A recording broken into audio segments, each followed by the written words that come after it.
ولذلك تعرفهم في لمح القول. كيف تعرف الإخوان اليوم؟ الإخوان مستترون، إذا شك أنهم عندهم اللي يسمونه هذا التلون. شايفك سلفي والله التوحيد مهضوم حقه، خلاص بتوحد. بحسب ما تكون أنت هو في المجلس معك، لكن يبدأ يتحين الفرص اللدغ. والله بس مو لي درجة في نظام الإقامات وكذا يا أخي، ما عاد صار الناس إلى آخره، يحرشك الحكومة، يحرشك من غير تشعر. تقوم من عنده قلبك مزروع الكراهية في الحكومة بأسلوب غير مباشر. حتى بعض السلفيين إذا ما انتبه تسمع في كلامه متأثر به، لدغوا. كيف سلفي كيف يتكلم بالصبغة دي؟ لدغوا واحد منهم. احذر.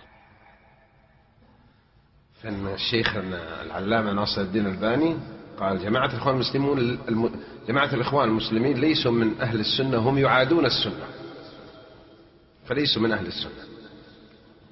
هذا مثل يعني أضربه فقط. وكل هذا الاستطراد بتفريق القرآن بين المنافقين وإيش؟ الكفار، استتار حال المنافق كالمبتدع، استتار حاله. هذا أردت أن أربط لك.